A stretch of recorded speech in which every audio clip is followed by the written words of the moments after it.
And what I have had to remind myself is that we often assume that the things that we have to work really hard at are not who we are because they don't come naturally. We have to work really hard at them. So they must not be just who I am. And that's just not possible for me because I have to work too hard at it. It's a lot easier to define ourselves by the things we do naturally. But really, you become the person that you want to be by your actions and your effort. You really have to put that work and effort into it. It doesn't mean that I'm meant to just be overweight and heavy and lazy for the rest of my life and that's just in my genes. No, you become your daily actions and your daily efforts over time. That's who you become. And so I guess that's what I really want people to know, and what I would remind myself is that when you accomplish something that's really hard, there's really no better feeling in the world than knowing that you have that within you. And you do have it within you. You do. You are not your weaknesses. You have the power to turn your weaknesses into strength. So go out there and do it.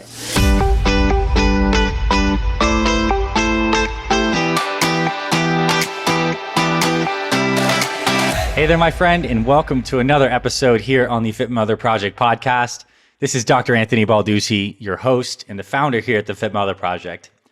And I shoot these episode intros pretty much immediately after I get off the call in the interview that you're about to hear. And this one, I just got to say, is particularly special because you're about to hear a conversation between myself and one of our amazing Fit Mothers named Ep.4. And Megan went through an incredible transformation with our Fit Mother programs. I mean, she lost weight. She completely reversed the cycle of depression and overeating and feeling out of control. And she just took her health and her life back and improved her kids and her family. But in this episode, we get to so much deeper stuff than just that, just the routines, just the food she changed. We get into I think the heart of transformation. We talk about Megan's spiritual shifts that she's made, the alignment she now has in her life and in her family. And man, this one, just the whole time in this conversation, I am nodding. My heart is just so full. So I really want to encourage you to listen to this one all the way through. Listen to Megan's story, draw inspiration from it, draw reflection from it. And whether you're one of our Fit Mothers and you've been through the journey and you're hearing about Megan talk about some of the workouts and the stuff she did and some of the fasting, and you're like, yeah, I'm doing that. Or if you're someone completely new who just wants to change her life and really know that you can reinvent yourself at any age and find your purpose, find your joy, find your love, and connect deeper with yourself and your spirituality, this conversation with Megan hits on all of that. It's absolutely amazing. So the stuff Megan talks about is our Fit Mother program. She talks about some of the workouts involved and, of course, the different steps that she goes through to create this transformation. So I want you to stay tuned, enjoy this incredible conversation with Ep.4, and I hope you enjoy it as much as I did. All right, Megan, welcome to the Fit Mother podcast. I'm so happy to have you here. And before we get into your incredible story and your Fit Mother journey, I'd love for you to introduce yourself, your name, your age, where you're from, a little bit about your family, and then we'll get into your Fit Mother journey. All right. Well, thanks for having me. So my name is Ep.4. I am 38 years old. I've been married to my husband for 18, almost 19 years now. We have 4 children. It goes boy, girl, ranging in ages from 17 all the way down to 10. We moved to Colorado about 3 years ago and then down to Colorado Springs about a year ago. We love to be active together. We love to be outside. We kayak and disc golf and camp and do all those fun things together. So family is really important to us. Yeah. So take me back to March of 2020 when you joined the Fit Mother Project, but just a little bit before that. What prompted you at this point in your life to start to look at your health and fitness and wanting to make a change? What was going on? Where was your health at? What had built up to this point? I just kind of want to get a picture before we talk about the changes you ended up making. Yeah, absolutely. So I was married young and I started having children young, and I've never really had to work on staying fit or work on maintaining a weight. But as soon as I started having babies, the weight just kind of started piling on, and I never lost it in between having babies. So I had developed I had just never developed really good habits. So I had a lot of really bad habits, a lot of self-indulgent, sort of no limits, you only live once, sort of my attitude a lot. You need to just enjoy life. I love food. I love cooking. I love baking. I kind of share my love through food. And I feel like that's an important part of family time and togetherness. So just kind of a combination of all of those things had just really packed on the pounds. And it kind of hit me probably a year or two after my last baby that I was not where I wanted to be. This is not where I wanted to be for the rest of my life. And so I had tried doing different things here and there on my own, usually. My husband and I both had, and never really lost more than maybe 5 pounds at a time. It never lasted more than 3 months. And then I would just go back. I would quit and go back to my old habits because I just didn't see enough results and just really didn't know what I was doing. And so we had actually got to a point at the end of 2019, my husband actually joined Fit Father Project in November over Thanksgiving weekend. So great time to start. He actually had been looking for something for several weeks or so before that. He just was looking for help. He wanted help.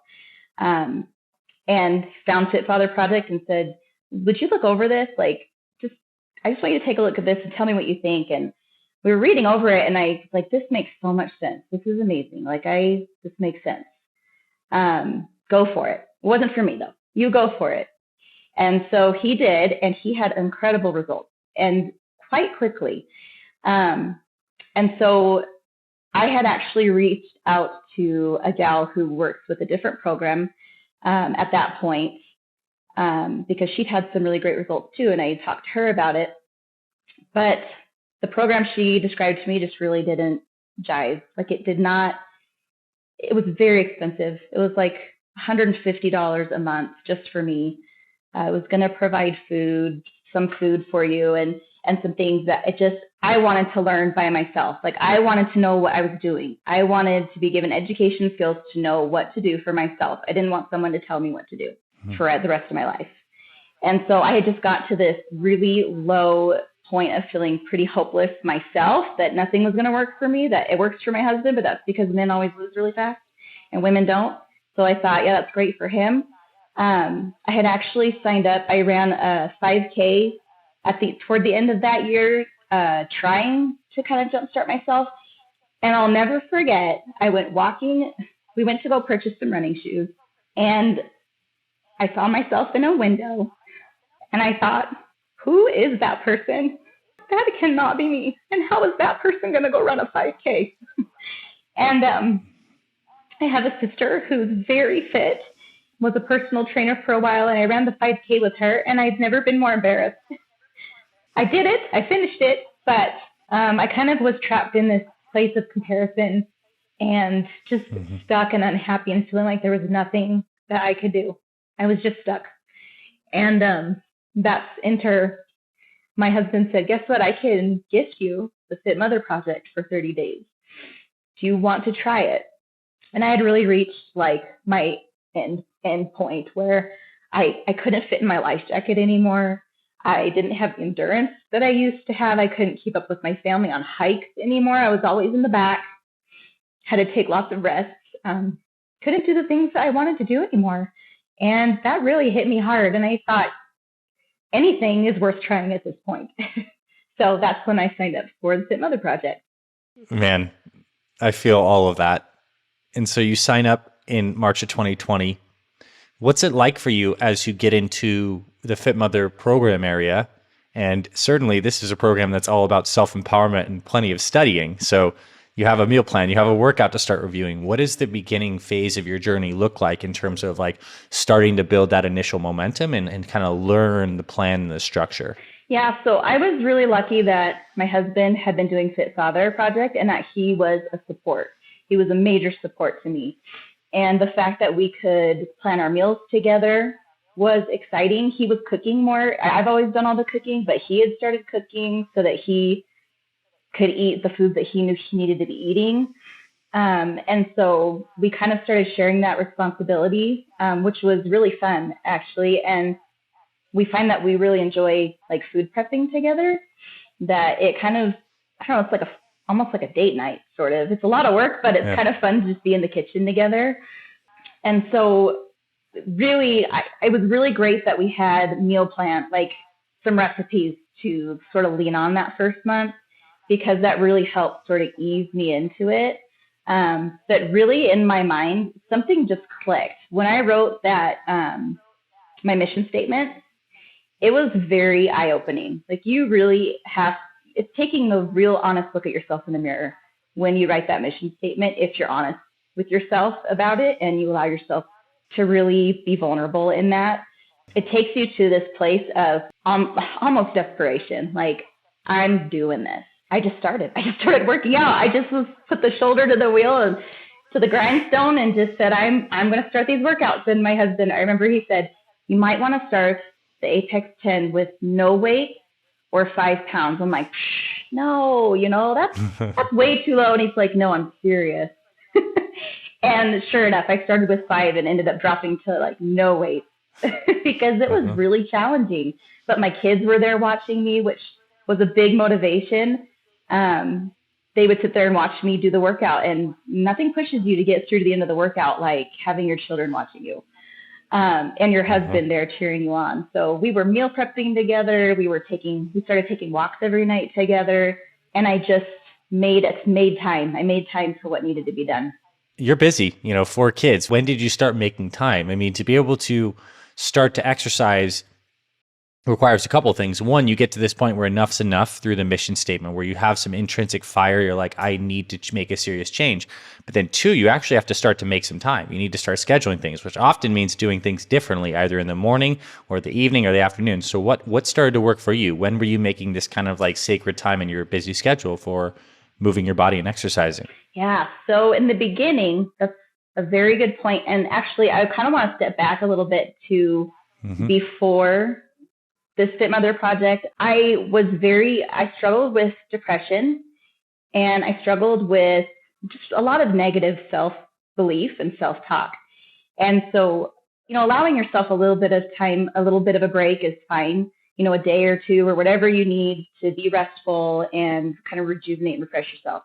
But I was taking like weeks where I just didn't feel like doing anything. And when that happens, you start to really, it affects the way that you see yourself. I started to see myself as lazy and worthless. I'm sorry, I'm going to cry a lot. Getting to the point where I was starting to schedule my day and make time for things was huge.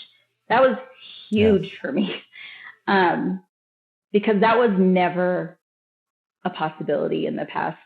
And there was a couple of different things it's changed as I've come across different challenges, over the last, almost 2 years. In the beginning, this was during COVID, so everything was shut down. My job had ended and we were all home. And so I would just get up and get my workout in around 9:30 because I was having my breakfast at 10:30. So I just decided to give me an hour before. I'll get my workout in so that then I can eat. So that's the way it started. Being a stay-at-home mom now, like that's kind of what I've gone back to. I typically work out around 9:30. If I'm able to plan my weeks ahead now. That's one of those skills that Fit Mother Project taught me. And so now I plan ahead.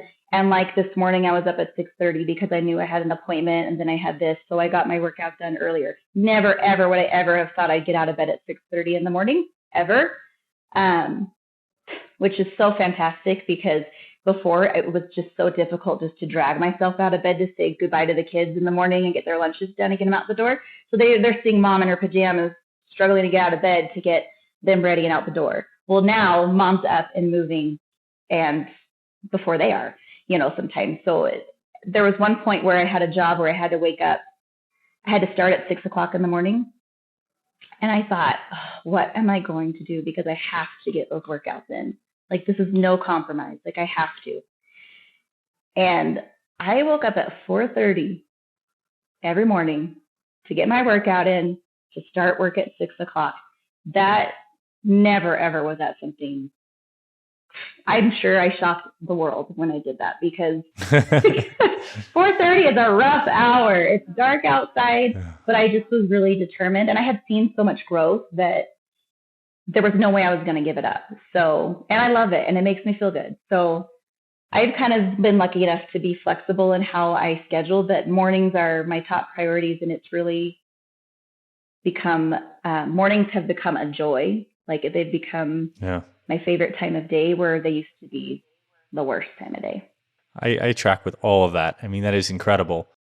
Just being able to empower yourself. I think exercise, it's funny when you look at like weight loss journeys and you know this intimately, like nutrition is by far the most important part for moving the weight, yet exercise is probably the most important part for exerting personal power and like building like emotional momentum and determination. So it seems like you were working on both those fronts.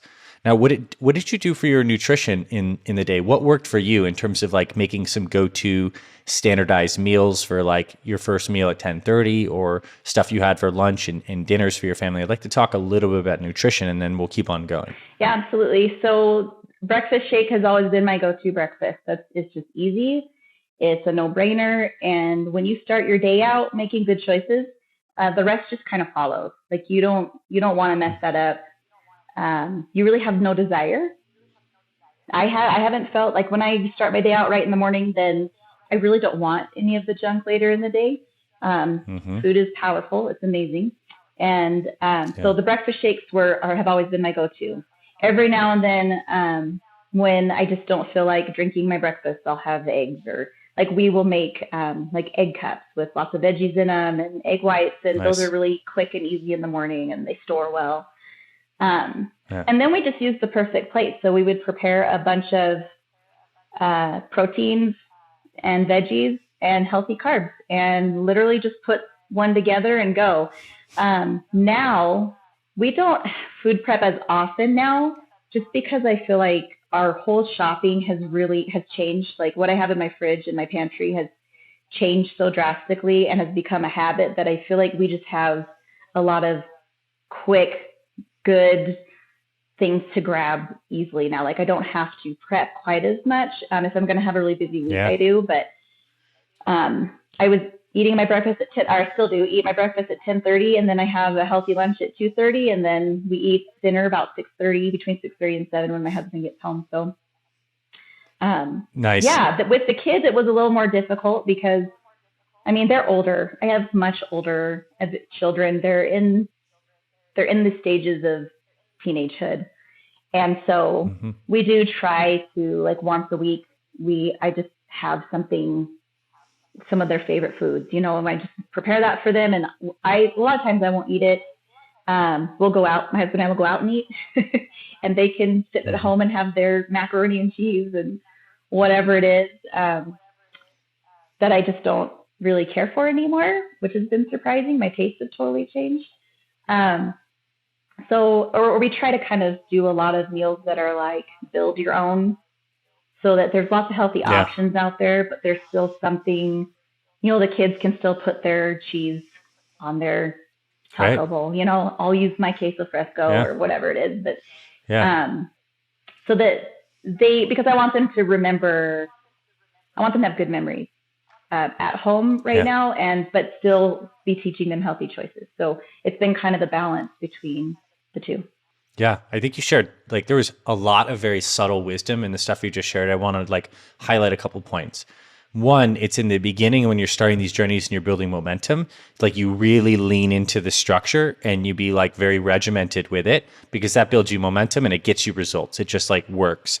But like as you progress, what you found is that you were becoming like just more unconsciously competent. Like you just get the rules, so then you can start to play a little more, and it doesn't have to be like as regimented because you know what your go-to options are. You have more habits and skills. The family's more integrated. And I love that, like the subtle thing about something like a taco bowl that has the options. You can make a perfect plate, but they could be throwing, tortillas or a lot of rice and cheese on their kind of situation, and it works for everyone involved. So that's very powerful. Now, I'm curious, like, what does a shopping cart look like today for you versus like what it would have looked like for you, like maybe in 2019 or something like that? Like when you're filling things up and purchasing, what are things that you're not putting in your shopping cart anymore that used to be stuff that you were? Yeah, so that's kind of interesting because I was just raised, the way I was raised, we didn't really eat a lot of prepackaged foods.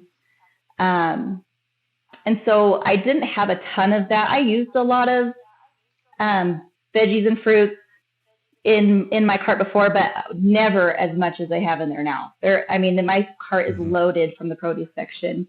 But I got to think about this one because I think it's just less. We had definitely got to a place. Here's the thing. I had started working and we had definitely gotten to a place where there was there was getting to be lots more prepackaged things because I just didn't have the time and I just needed something quick that the kids could do. And so, there was getting to be lots of corn dogs and, chicken nuggets and, the kid food, the frozen waffles. But I really have always believed in whole ingredients and food from the earth. We never really did soda. But maybe I definitely just have a lot of fresh, like a lot. And the kids have, I think, learned how to do that better with the celery and peanut butter or apples and peanut butter or cheese stick and an apple. Like their snacks have changed a bit. We did pretty good. We just didn't know how to put it together, like how to put it together correctly. And we definitely had a lot more times when we were a lot more lenient. And I think you don't realize how often you've become lenient until you really clean it up and put that structure and that self-discipline back into your life. And you're like, oh, maybe I was a bit more free with things than I thought I was. Did you experience like some of these, what I'll call them, I guess, like kind of like almost like a negative feedback loop where you're on the plan, you're doing really well. And then like small deviations, like whether it's a free meal, cheat meal kind of situation or just something would give your body feedback that you like, wow, I feel pretty crappy. Yes. Like talk to that if you experience that. Yeah, huge. And, I also would say back to the shopping question, the shopping cart. Also, we were eating out a lot more. So my brain just automatically went to my grocery shopping, but we had actually started eating out a lot, drinking a lot more soda when we ate out. I never kept anything in the home, but we had definitely started going out more and indulging, like getting treats every week, a couple times a week. We realized we were making baked goods. I was letting my kids bake like almost every day. So those, I think, were the biggest habits that changed. But absolutely. It's actually interesting to me that different things trigger my body in a different way. So I can still once a week have some crumble cookie. Like I could still have a cookie and feel fine. But there are certain things that, like pizza. Pizza makes me feel terrible. We had these tacos the other day and I think I got some queso. It was my indulgent meal and I got some queso and I felt terrible. My husband and I both walked out of there feeling awful. We said, oh gosh, not worth it. Not even worth it. Things like, Chick-fil-A. Hopefully I can say Chick-fil-A. I love Chick-fil-A. Loved it. Now I just cannot eat it. I remember the first time I decided to get Chick-fil-A as my indulgent meal that week, and I felt horrible. So I love that. To me, when that happens, it's exciting because it really cements I am doing the right things for my body, and my body really does speak to me. And I love eating this other way. Like I don't need that. Yeah, it's like communication and learning. Like you clean up the system, you get rid of like this background noise. And then when you get a response, you'd be like, oh, and I love what you said about the cookies because you do find your things that are stuff you legitimately enjoy and that fill you up with like warmness and happiness, comfort foods, if you will, but like work with your body. Like I'm the same way. Cheese messes me up. It's sad, but it just is what it is. So you just find the other things that totally work. And I love that. Now I want to talk about actually, it's just your weight loss journey and like the mentality of that, because as you're starting to do the exercises and you're cleaning up nutrition, you're losing weight. And I imagine that the first 10 pounds are kind of different than the second 10 pounds that are probably different than the third 10 pounds in terms of maybe the rate, in terms of what you know and how you feel at each of those stages. If you reflect back on everything you've gone through, how would you kind of describe the trajectory of the journey? Like what the process felt like at the different stages, if you felt that there were like distinct phases as you're losing weight?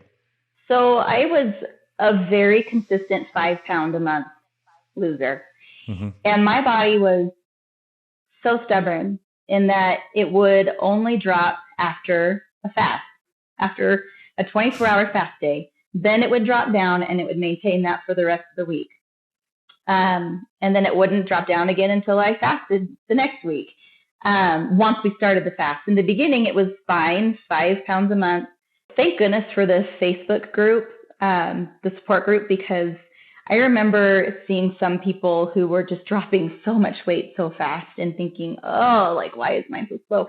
But then I'd always be reminded, like, slow and steady wins the race. This is going to be maintainable and sustainable. And so that was really exciting to me. Mentally, I would just tell myself, you're making sustainable lifestyle changes for forever, come what may, with the weight loss. So in the beginning, it was really exciting because I'd never lost 5 pounds in 1 month before. And I thought, oh my gosh, I think I finally found something that my body is actually responding to. And then what's really fun about the phases is you kind of start to not get bored, but maybe get good at that first phase or that first month within the phase. And then the exercises change. So it's this whole new, I felt like every phase was like the same as the last, as far mentally, as far as it's a challenge again. You're like, ooh, I'm being challenged again, which is exciting because it means I'm going to progress again. I've got something new to do, and I'm going to go places with it. So I feel like I was pretty consistent. I should go back and read all my Facebook posts from the beginning. I think that would be a fun thing to do, to see how I progressed, because as I look back, I feel like really it just becomes more cemented as you're moving along. It starts out as, okay, I'm trying it and it's working and that's great. But then as you continue to cycle through the next several phases, they just build on each other mentally more than anything. Where you're finding yourself going, that last phase was really hard. And that peak 11 was really hard, but I did it. Like, I did it. I made it through. So I can make it through this next one too. And people started noticing, people started saying things. It just starts to become, it just kind of slowly becomes a part of your natural life and your natural habits. Yeah. So I kind of feel like I gained this mental toughness over the course, and this confidence. Totally. Like confidence in myself and excitement over challenges over the course of time.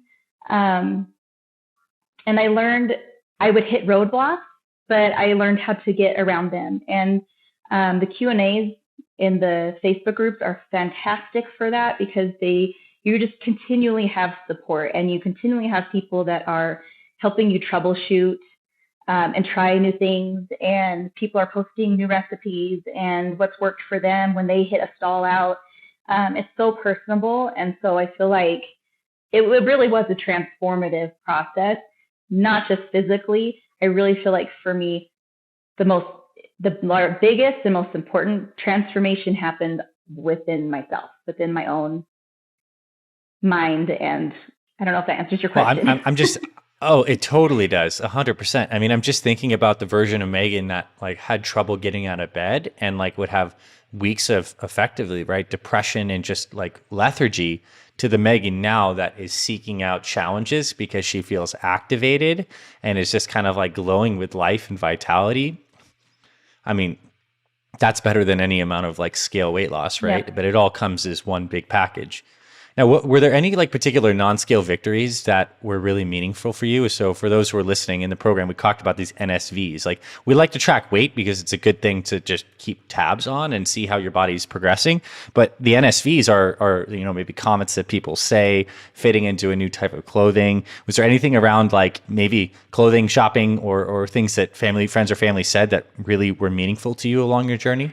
Yeah. In fact, I feel like if you really want this journey to be maximized, like if you really want to get something incredible out of this program and this type of a journey, it has to be about more than the weight loss. It has to be about more than the scale. And even if that's all you can think about at the beginning, just watch out and pay attention, because it is really about whole health. It's so much more. Yes, I absolutely loved being able to shop for clothing and not totally dread shopping for clothing, because I knew nothing was going to fit right or look right. I'm 4'11". I'm very short, and they do not make clothing for short, wide women. it just looks funny on you. And so I would hide myself a lot with big sweaters. I wore a lot of big sweaters. And I remember at the beginning, I had a few friends that said, you don't need to lose weight. Like, what are you talking about? I'm like, no, I need to lose weight. And once I did lose the weight and was kind of on this, even in the middle, not even toward the end, those same people would say, oh my gosh, you look great. Like I really had no idea. And I just hide it well. I just hide it really well under my clothing. And now I can actually shop for jeans and they don't have to have stretch in them, and it's fine. I was a 14 and on my way up to a 16, and now I'm wearing between a 4 and a 6. That is really exciting. It feels good. I can wear the styles I like to wear and feel good in it. One of my friends hugged me and she's like, you're just so tiny. I love it. I had no idea. I'm like, thank you, and people comment all the time. It's just, you look so great. And I appreciate that. And that is definitely a part of the process, part of the journey. You do want to look your best, whatever that is. Yeah. You want to look your best, knowing that you are making the best choices really is the partnership to that. Like, you have to have both. Yeah. Knowing that you're making good choices reflects in whatever size you are. And so that was really important to me, that it's not just the surface changes and how I look. But I will say I love that I can shop online now, and I know what my size is, and it comes and it fits me, and I don't have to return to the store. So I do love that. That's one of the NSVs, one of the visual NSVs has definitely been that I just feel like myself again, actually. I feel like I found myself again. I get that. And what I hear when you're sharing this is the word that came into my mind as you're sharing is alignment.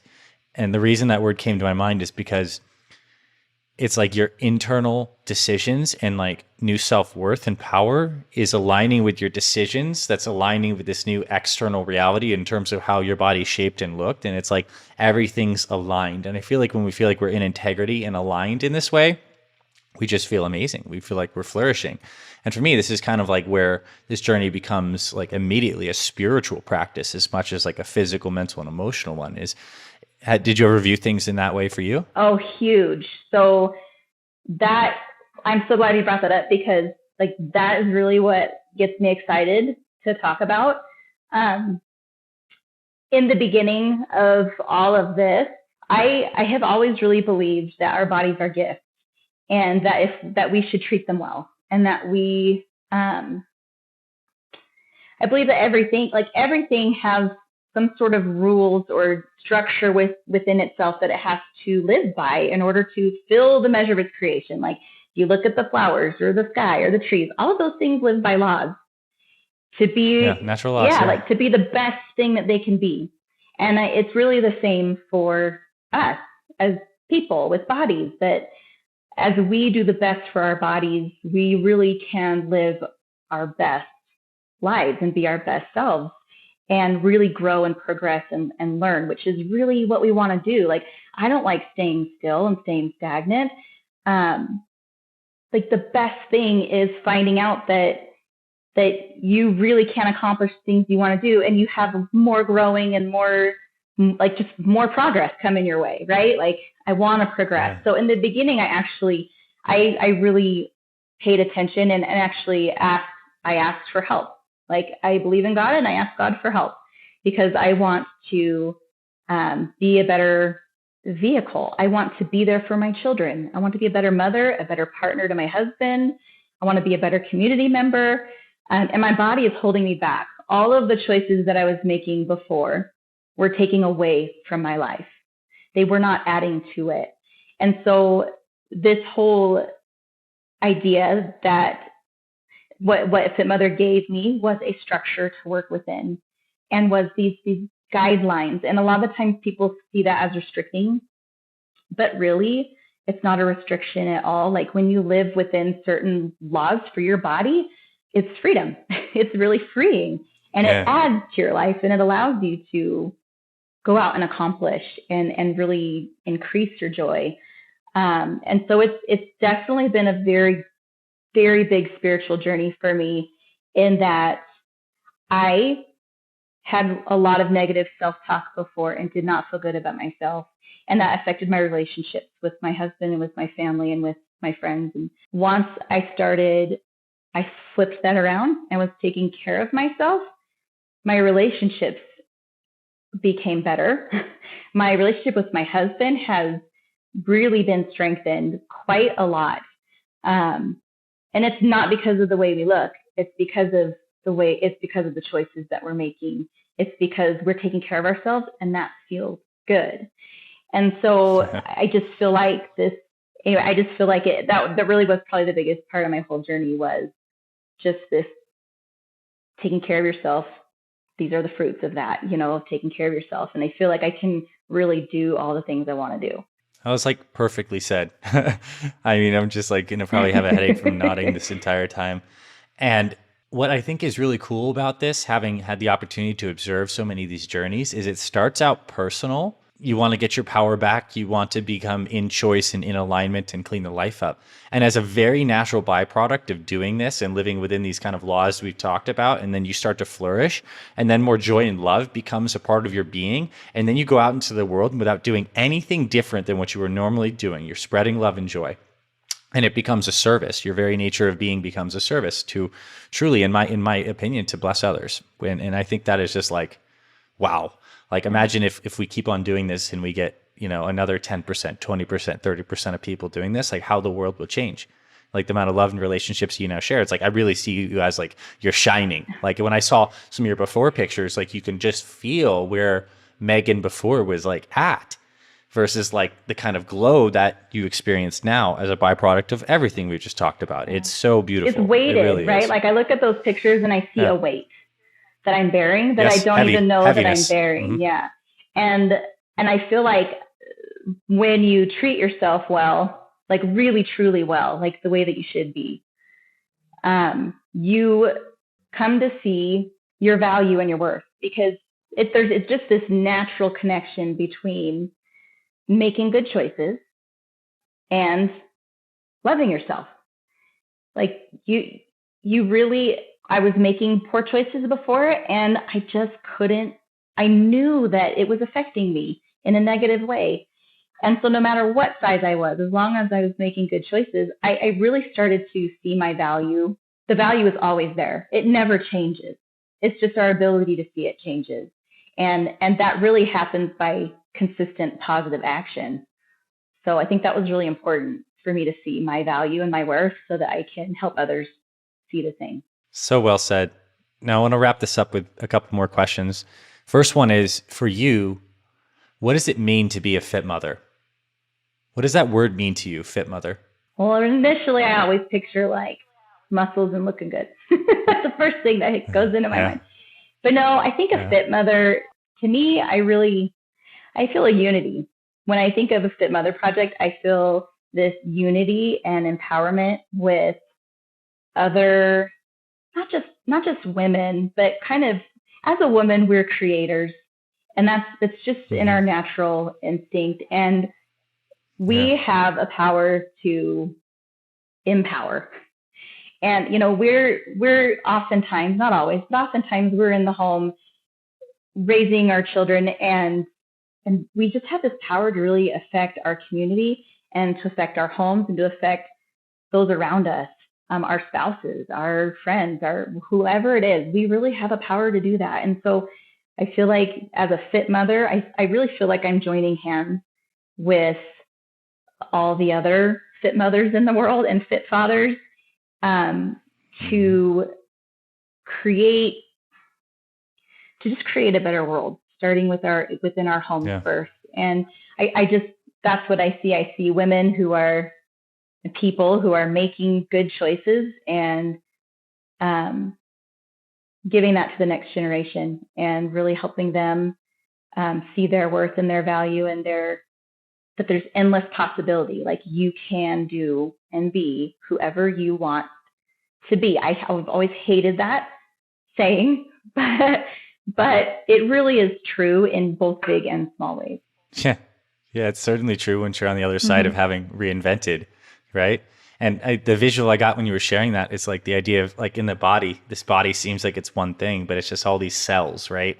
These healthy cells that build up into structures. And like, imagine like our entire human family kind of like that. Like we have you out there and other fit mothers and fit fathers are just like, are improving. And then the whole in time, I believe like the whole human family can start to flourish, but it starts in our own homes and our own communities and our own families, but really with ourselves first. So like, that's the promise of this. And I love it. Now my final question is, if you could go back and look at Megan, who is sitting in bed at 10 a.m., watching Netflix and feeling like crap, like what would you say to her? You know, knowing that there's a part of her inside that like wants to do better, but doesn't quite like, can't start to move it yet. Like, what would you share? And I think this is also for women listening to this who are like super inspired by what you've shared and want to get going. What kinds of things would you share for women at the beginning of this journey? You just really want to make me cry. You just want me to cry again. Yeah, this is actually the most important thing I think I could say today. And I'm already crying before I even get it out, because I actually just recently had a really good conversation. I've been lucky to have a lot of support within Fit Mother, but I've also had some support outside of it and with some really dear friends of mine. And recently I sort of hit a breakthrough, mentally and emotionally.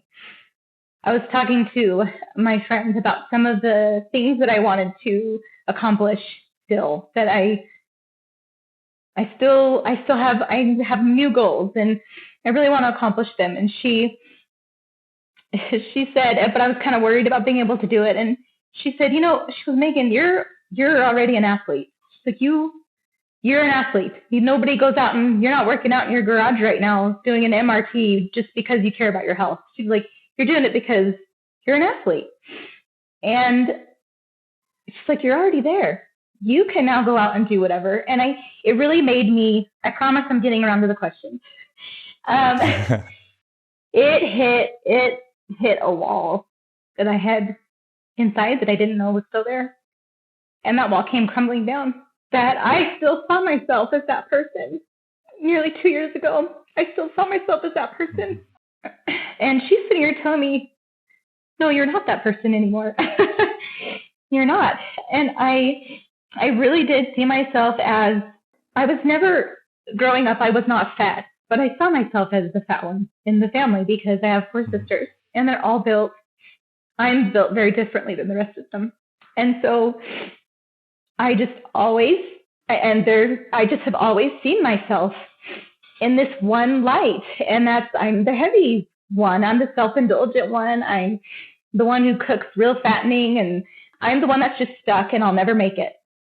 And that's that person who you're talking about sitting in that bed. And another friend said to me, I just want to share one of her quotes because it was amazing. What she said to me really clicked and kind of summed up exactly what I would tell anyone. And what I have had to remind myself is that we often assume that the things that we have to work really hard at are not who we are, because they don't come naturally. We have to work really hard at them. So they must not be just who I am. And that's just not possible for me because I have to work too hard at it. It's really easy. It's a lot easier to define ourselves by the things we do naturally. But really, you become the person that you want to be by your actions and your efforts. So you can become anything if you just put that, you really have to put that work and effort into it. It doesn't mean that I'm meant to just be overweight and heavy and lazy for the rest of my life and that's just in my genes. No, like you become your daily actions and your daily efforts over time. That's who you become. And so I guess that's what I really want people to know, and what I would remind myself is that when you accomplish something that's really hard, there's really no better feeling in the world than knowing that you have that within you, and you do have it within you. You do. You are not your weaknesses. You have the power to turn your weaknesses into strengths. So go out there and do it. It was like perfectly said. And I actually, when I think about that and hear that, like I almost feel that the things that are hard for us, but that we deeply desire inside of us, like that's part of the spiritual conquest. It's not like the growth doesn't come from the stuff that you like are super good at. It's the stuff that you have to work through to get to, but that you have that like desire inside of you that if you're super honest is like what you really want. It's like that which is to be called forth. And it's like, then you're there to go express that and put in the effort to do that. And that's where transformation comes from. And then when you break it down, it comes down to winning the day, winning breakfast, winning 10:30 a.m., and then winning your workout time. And then that momentum shifts and then you can become Megan Parr, this version. Right. And I'm excited to meet the next version. Congratulations on everything. I mean, yeah, I mean, this conversation made my day, that's for sure. And I hope everyone else listening feels like the way I do. This was just such a beautiful share. I appreciate you so much. And thank you for being a truly powerful part of our community. I know I speak for some particular women who have been with you in side by side through this, that like, I don't know, it wouldn't be the Fit Mother Project without you. So I speak from our team and everyone, like you're walking the walk, talking the talk, and God bless you and your family, Megan. Thank you. Thank you for all of this. Thank you so much.